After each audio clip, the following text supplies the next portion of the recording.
There was not the corruption, you see. Public systems were functional. Agriculture sector was very lucrative.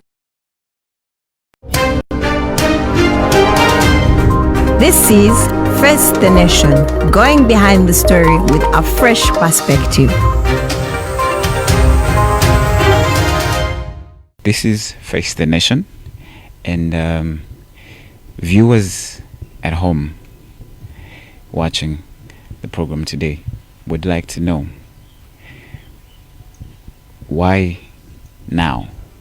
I can't think of a better time to do what I'm doing than right now, because I smell there is change in the air, and there is going to be change, and I sniff around and I think that the time for change is now. And then I also know that when I look around, I see that I'm the best candidate there, based on quite a number of credentials, on the message, and so many other things.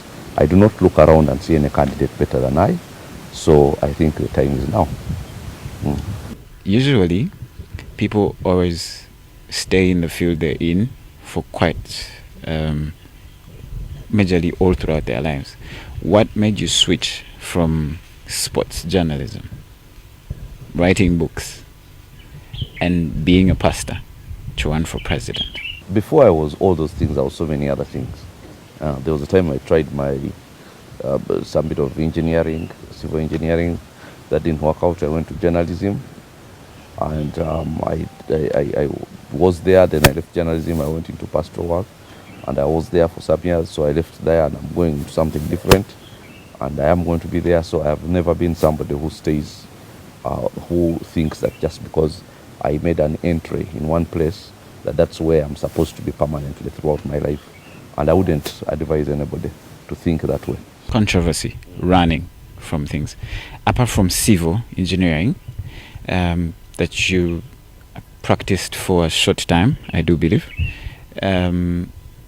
wouldn't a person viewing the program today say you've been running away from almost the other professions that you've delved into? Maybe for one, that means I'm not going to rule 35 years, and I'm sure that's what everybody is interested in. So I don't have to stick in something. So maybe I'm the kind of person they sure that I will not stick around longer than I am supposed to stick around, because I do not have a way of doing that. For one, we have a constitution which we have to get back to where it was. So that would mean the maximum would be 10 years. But I don't think that far. All I'm thinking is that in the first 5 years, what foundation am I going to lay?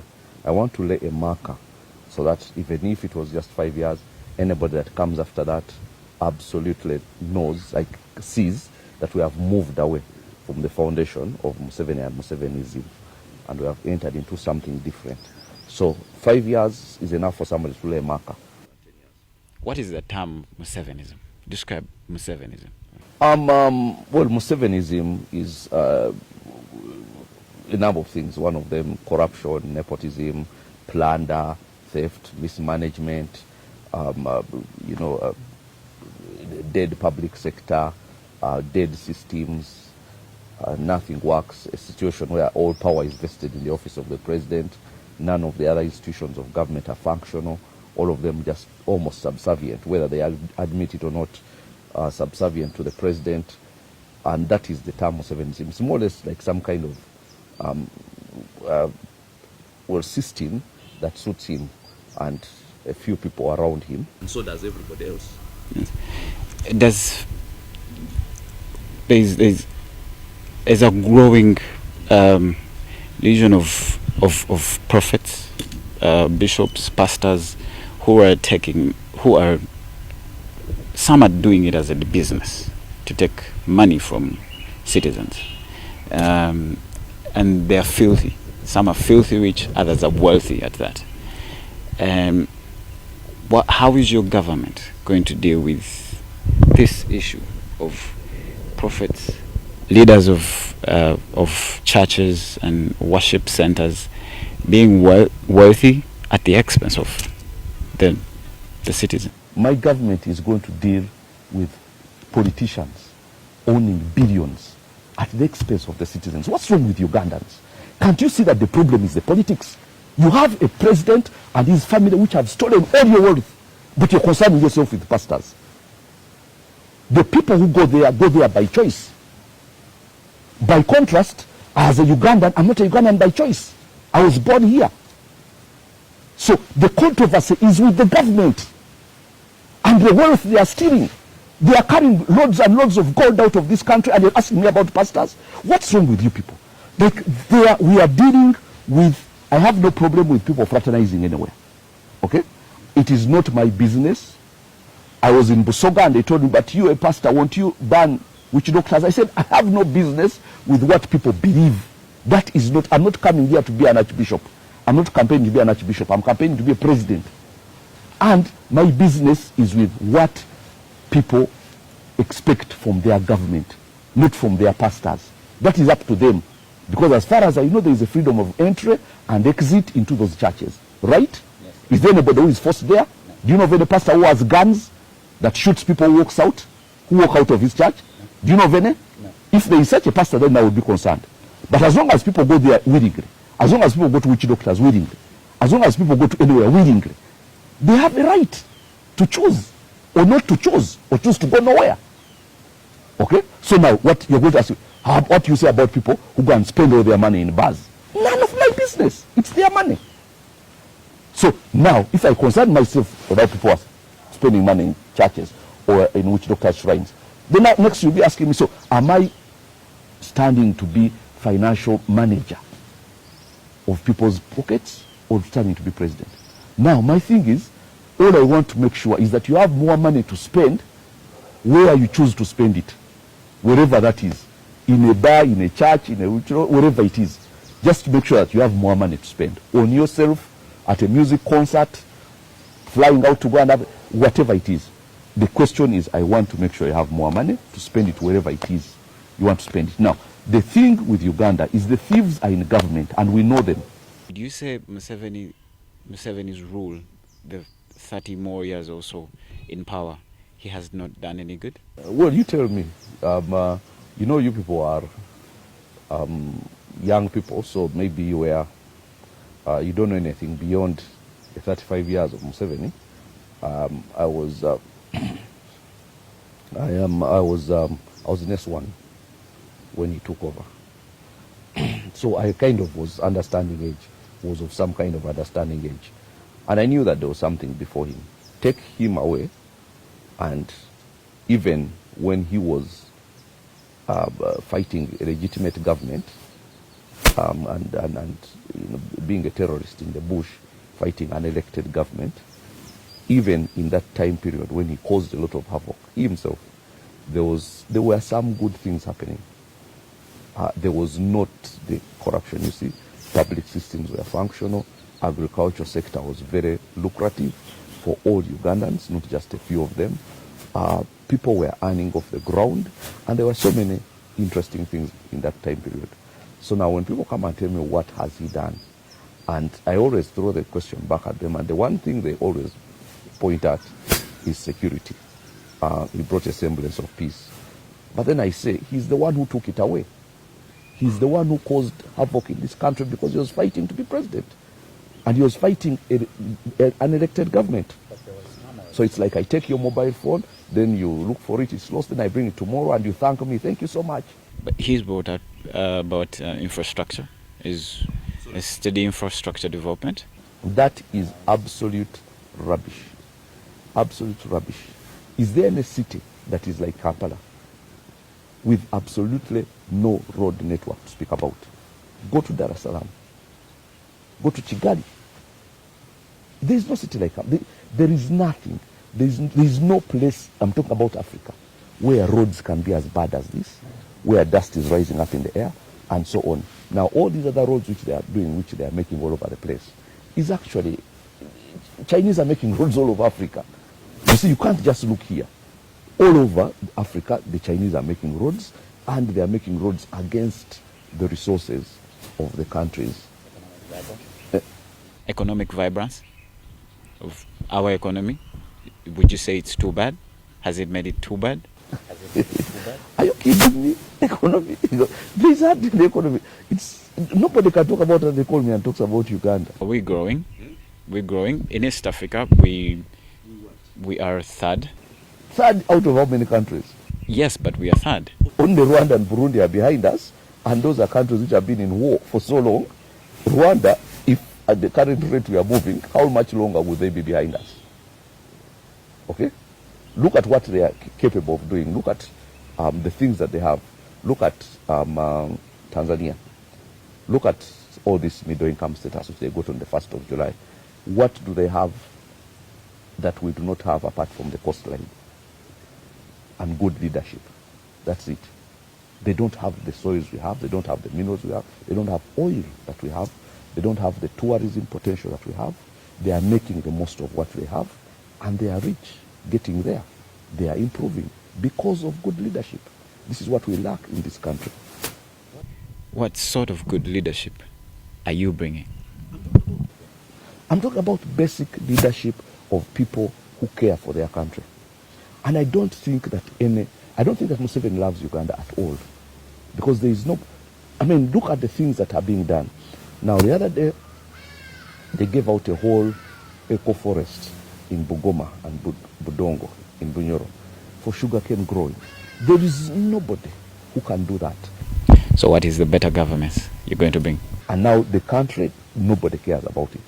It's like you're staying in a rented house and you're going to leave that place in a short while, and you do not care about everything. You leave the toilet seats, broken and everything, all the plumbing destroyed and what. That's what's happening in Uganda right now. Somebody behaving like this is a rented country. He does not belong here, and he is just plundering everything, destroying everything that there is, until we have to save ourselves from him.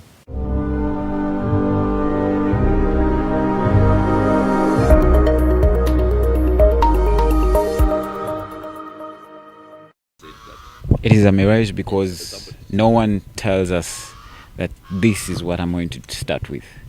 Are you sure nobody tells us? What I'm bringing is the heart of somebody who loves their country and who is not going to destroy it, like what we've seen happening here. And aside from that, an economic vibrancy, a financial liberation, the word, and bringing a scenario where everybody is a partaker in the wealth of their country and not just a few people.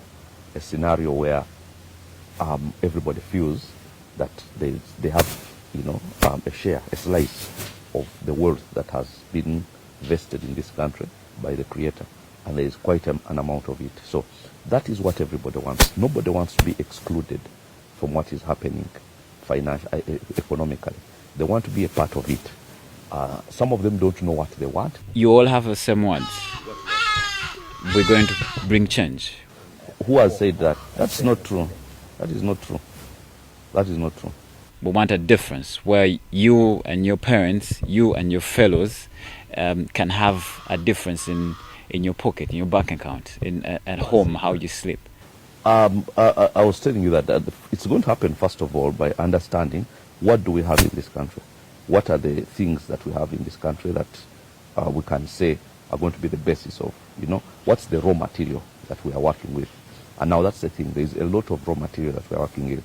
We are working with some of the best soils. Okay, we are working with half of East Africa's arable land shared out in one country, and the other 4 countries share out the other half. We are working with a country that has 2 seasons a year, very rare anywhere in the world. We are working with people who want to actually turn that advantage of the soils into some income generating thing.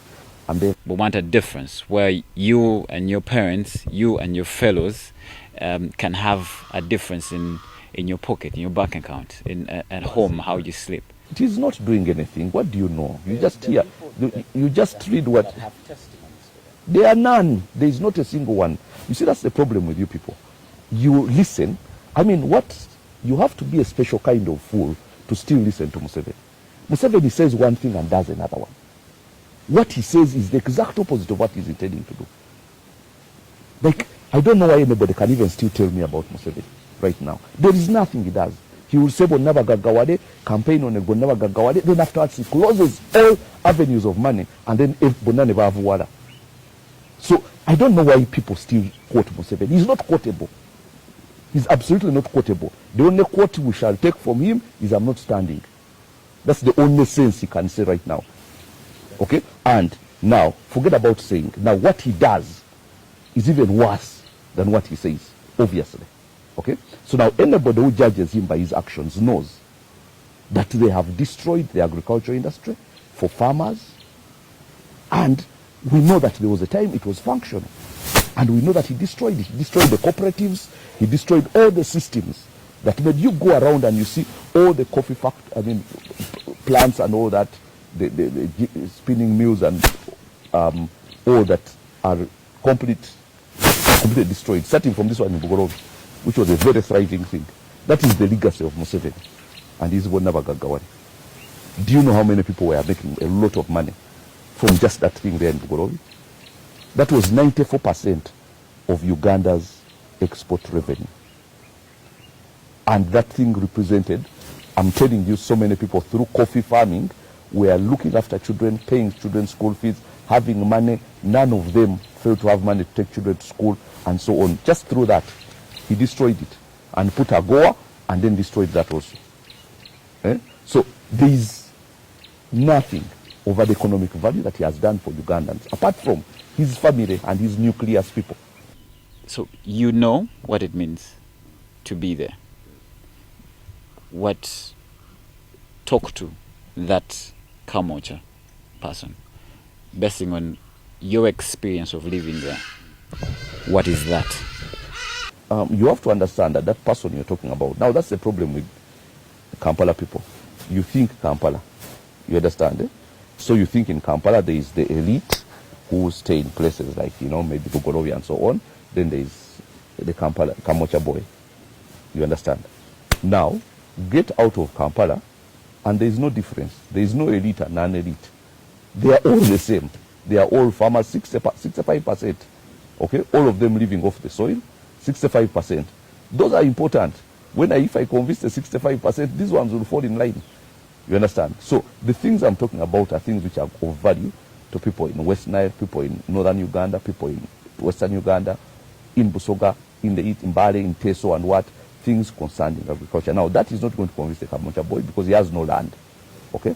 Now, there is something that I will say to the Kamocha boy. Just give me one or two. Now, those people actually, they run on emotions, those ones you're talking about. What we want change and so on. But then when you sit them down and say, now, what kind of change do you want? What can your government do for you? And I've sat down with many of them, by the way.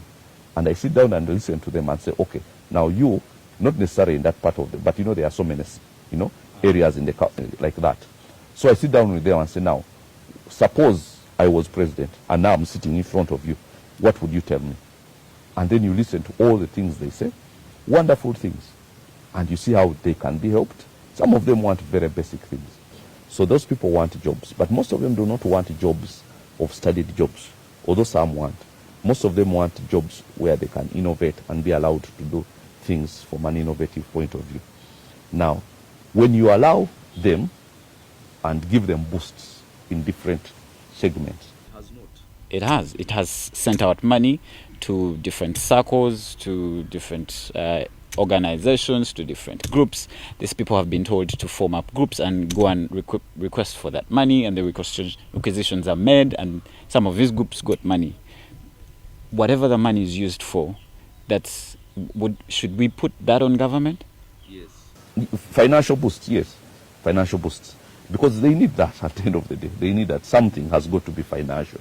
So they need that to help them come out from that place of total depression. You see, now, when we go to the villages, to people who have an acre, 2, 3, 4, 5 of land, there you actually tell them the land is the place that is going to get you now. The boost we are going to give you is seeds, and the boost we are going to give you is fine for you a market.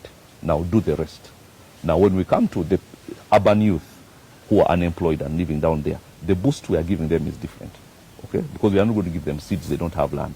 So, but they have organizations. They have small, saving groups where you can boost them to come up with projects where they say, we are going to do this and we are going to make money off this. Yes, because here is the thing.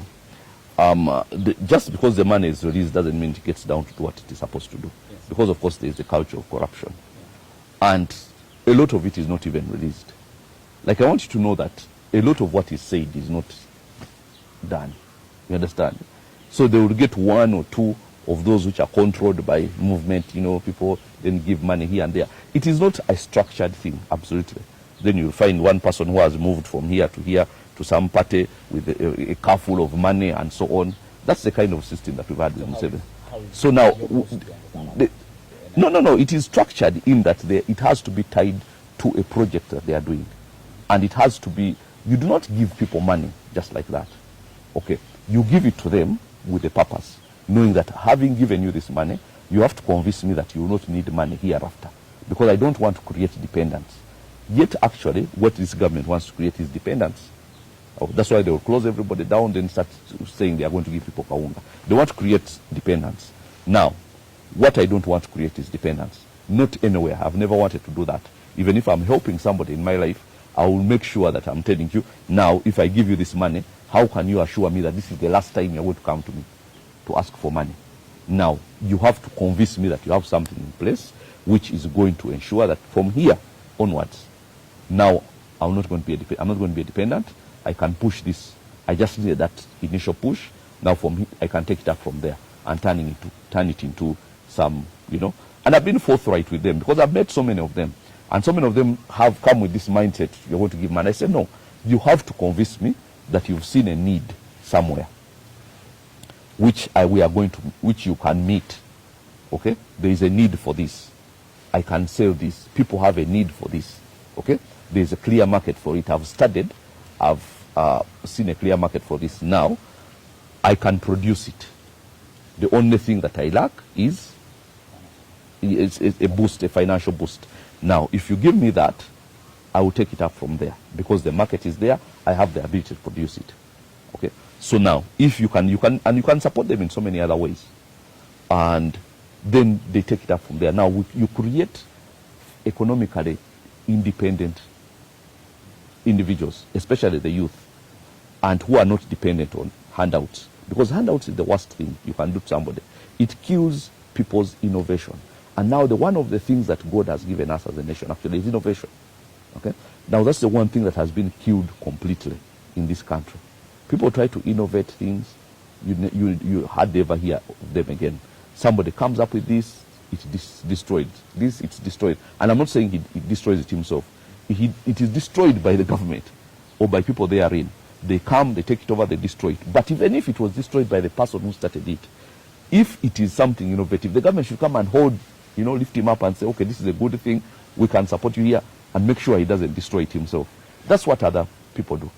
And so the point is, I'm telling you that a lot of these Chinese you see here coming and starting up businesses, they only get up, come and say, we see that there are so many these things which are being imported from African countries, from China. We can actually go and set up a factory there, and we produce these things from there and sell to these people from there. And do you know where they get the loans? Do you know where they get the loans to do that stuff from? From their government. So the government supports them to come and do their businesses here. So why not us? Of course, this World Trade Organization and all that, but why not us? If they can be supported to come and start up banks here, start up things here, why not our people being supported by their government to go and start up businesses which can be of tremendous value? Because when I walk around the countries around this place, I see there are so many things which they import from Brazil, from France, from everywhere, that they can get from Uganda very easily. Now, when I go and see that, and I speak to somebody there and say, instead of importing these things from France, okay, there's a country there, Equatorial Guinea, they import all their food from France.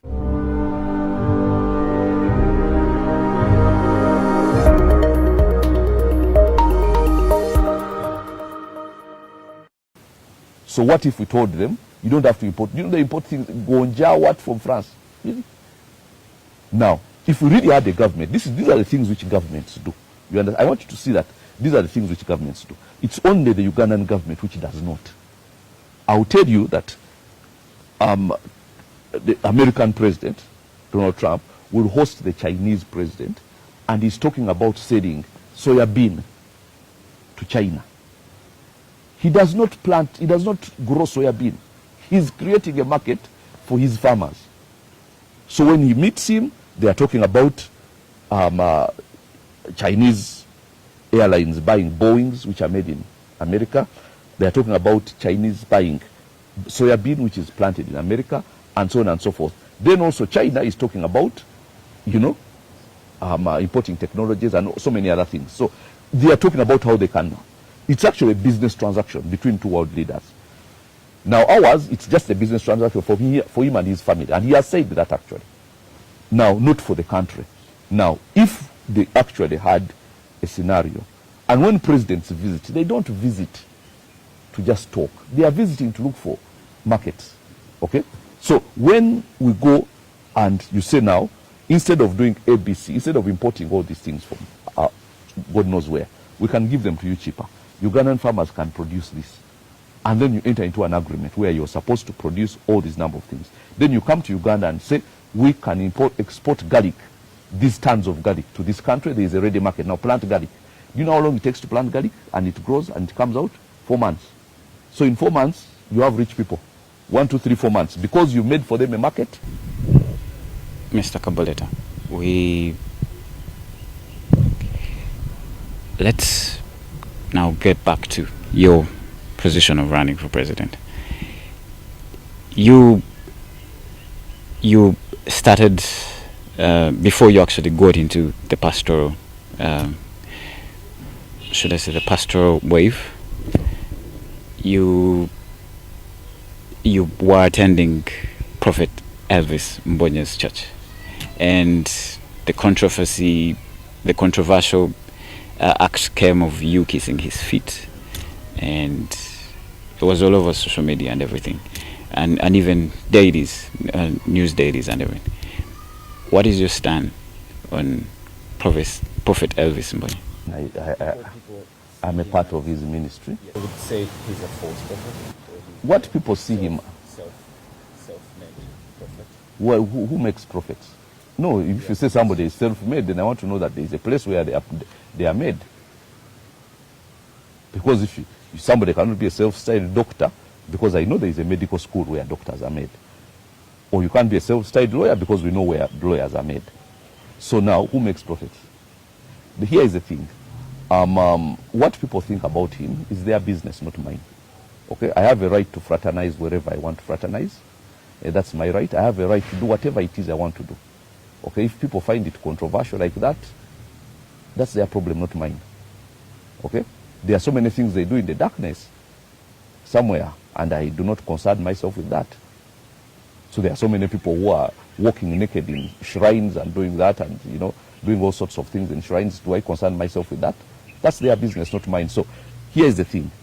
What people think about him is their business. I know what I think about him, and I think it's clear what I think about him. So now, I don't see where the controversy is.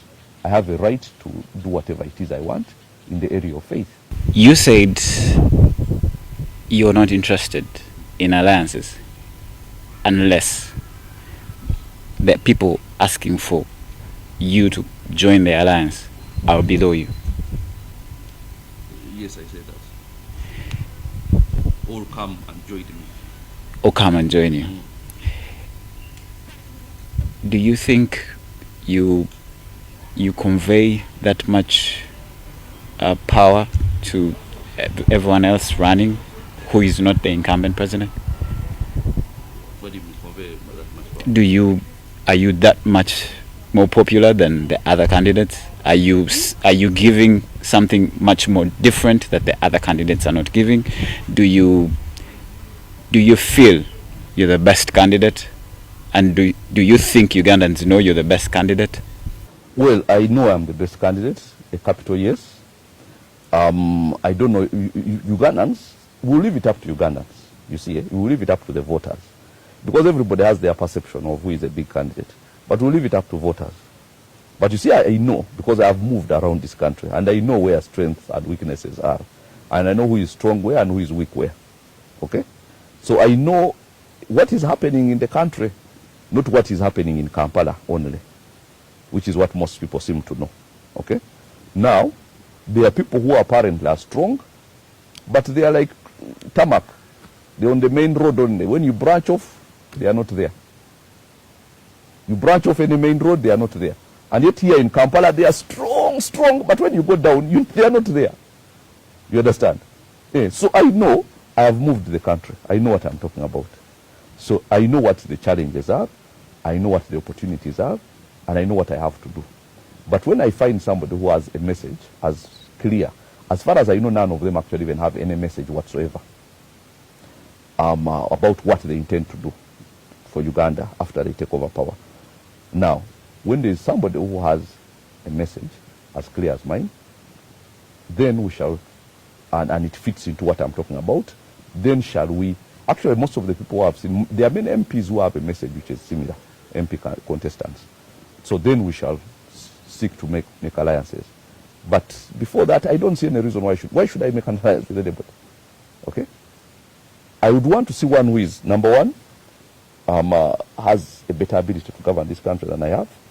Number two, is not a carry-on from the Museveni, you know, because there are so many people who have been made by Museveni. As far as I'm concerned, there are actually only two candidates who are self-made, myself and somebody else, you cannot say this one was Museveni's army commander, this one was Museveni's what. All of them are constructs of Museveni. Kabuleta is construct of nobody. You understand? I have never worked in that government, and as far as I'm concerned, there is only one other candidate, major candidate, who also falls in my category, who has not worked there. He's a self-made man. How are you going to deal with life after COVID, international relations? Whole international relation thing, which people ask questions. And I wonder why people ask these things, because the relations that matter the most. COVID has changed how we are going to live after it is gone. Okay. We don't even know if there's going to be a working vaccine in the next 6 months. 6 months. We will continue our lives whether there is a working vaccine or not.